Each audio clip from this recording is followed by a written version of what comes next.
ముఖ్యంగా తెలంగాణ వచ్చిన తర్వాత కేసీఆర్ గారు రాత్రింబవళ్లు కష్టపడి ఒక గొప్ప తెలంగాణను తయారు చేయాలని మరి వందల వేల కోట్ల పెట్టుబడులు తెలంగాణలో పెడితే ఈరోజు రేవంత్ రెడ్డి గారి అనాలోచిత చర్యల వల్ల ఈ పెట్టుబడులన్నీ కూడా నాశనం అయిపోతా ఉన్నాయి.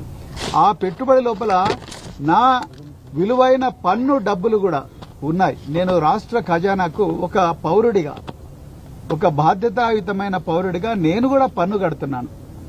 ఆ డబ్బులు మరి పెట్టుబడులుగా పెట్టబడ్డాయి.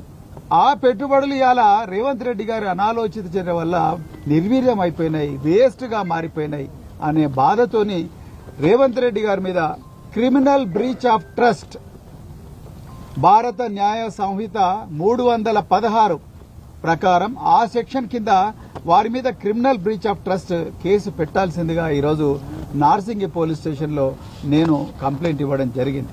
తెలంగాణ ప్రజలు దయచేసి గుర్తుపెట్టుకోవాలి, ఈ ఫార్ములా ఈ రేసు వ్యవహారంలో నిజానికి గత ప్రభుత్వం వేల కోట్ల రూపాయల పెట్టుబడులు మన రాష్ట్రానికి రాబట్టడానికి, దేశంలో ఎక్కడ కాకుండా తెలంగాణకే రాబట్టడానికి, వేల ఉద్యోగాలు తెలంగాణ యువతకు ఇప్పించడం కోసం 55 కోట్ల రూపాయల విలువైన పెట్టుబడి పెడితే ముఖ్యమంత్రి గారు ఏమాత్రం ఆలోచించకుండా, ఎలాంటి నిజాలు ప్రజల ముందర పెట్టకుండా, ఏనాడు కూడా అసెంబ్లీలో గాని లేకపోతే బయట బహిరంగ చర్చకు సిద్ధం కాకుండా వాస్తవాలను ప్రజల నుండి దాచిపెట్టి ఇలా గత మున్సిపల్ శాఖ మంత్రి కేటీఆర్ గారు ఏదో పెద్ద నేరం చేసినట్టుగా ఇవన్నీ కూడా వాస్తవాలను కప్పిపుచ్చి విషయాన్ని పక్కదో పట్టించే ప్రయత్నం చేస్తా ఉన్నారు.